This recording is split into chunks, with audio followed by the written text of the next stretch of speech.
आज म फेरि यो नेपालमा भइरहेको आन्दोलनहरूको बारेमा जुन जति आन्दोलनहरू भइरहेका छन्, चाहे त्यो दलको नाममा हुन् अथवा जेनजीको नाममा हुन् अथवा विकल्प भनेर हुन्, सर्वपक्षीय सरकार भनेर हुन् वा राजावादीको नाममा आन्दोलन हुन्, यी वास्तवमा नेपाली जनताको समस्या समाधानको लागि होइनन्, बरु सत्ता कसरी प्राप्त गर्ने, कसरी सत्ता साझेदार गर्ने, कसरी विदेशीहरूको प्रभाव र आन्तरिक दलाली जुन हाम्रो संरचना छ त्यसले जनतालाई प्रयोग गर्ने निरन्तर एउटा चक्रको चाहिँ निरन्तरता मात्रै जस्तो बुझिन्छ।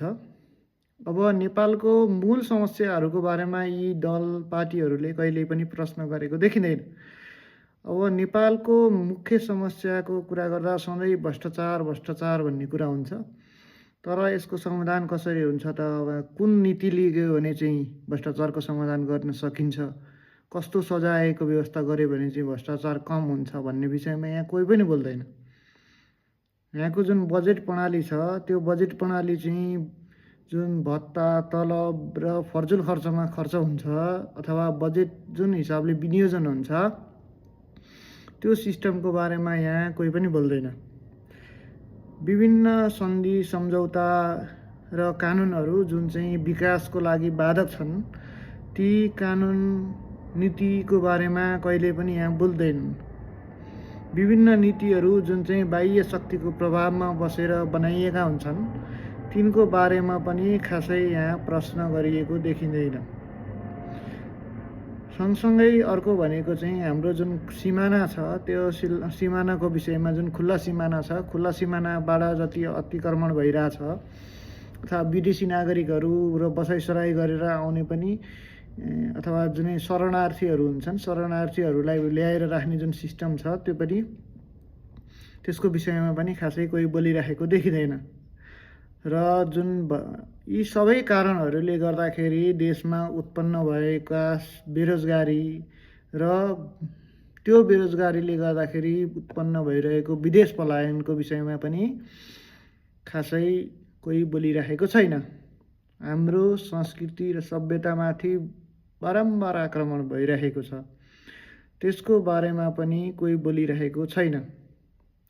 विभिन्न सन्धि सम्झौताहरू जसले चाहिँ नेपालको सार्वभौमतामाथि नै प्रश्न गरिरहेका छन् बारम्बार, त्यो हिसाबमा ती सन्धि सम्झौताहरूलाई रिभ्यू गर्नुपर्छ भन्ने विषयमा पनि खासै कोही बोलिरहेको छैन। यहाँ जसले जे नाममा आन्दोलन गरिरहे पनि यिनीहरूको मुख्य एजेन्डा भनेको नै शक्ति आर्जन, प्रधानमन्त्री हुने, सत्ता साझेदार गर्ने भन्ने खालको आशयको आन्दोलन देखिन्छ। अब हामीले यदि आन्दोलन गर्नुभन्दा अगाडि नै के का लागि आन्दोलन हो भन्ने कुरा चाहिँ स्पष्ट हिसाबले कि प्रधानमन्त्री कोही बन्यो भने समस्याको समाधान हुन्छ त? त्यो त हुँदैन, होइन। शक्ति लिएर मात्रै समस्याको समाधान त हुँदैन। शक्ति लिनु अगाडि नै के हुनु पर्यो त भन्दा त्यो शक्ति पाएपछि के गर्ने हो भन्ने भाष्य हुनु पर्यो।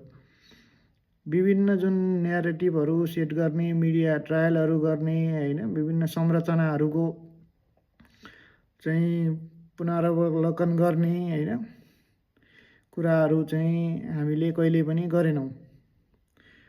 अब यदि हामीले चाहिँ बहसमा केही कुराहरू ल्याउने हो भने चाहिँ हाम्रा अहिलेका मुख्य समस्याहरू के हुन्, 1, 2, 3, 4, होइन, त्यो मुख्य समस्याहरू चाहिँ कुन कुन चाहिँ तुरुन्तै सम्बोधन गर्न सकिन्छ केही नीति ल्याउँदैमा अथवा केही कुराहरू गर्दैमा, कुन कुन कुराहरूलाई इम्प्रुभ गर्यो भने चाहिँ राज्यको व्यवस्थामा, राज्यको क्षमतामा चाहिँ एकदम इम्प्रुभ हुन्छ।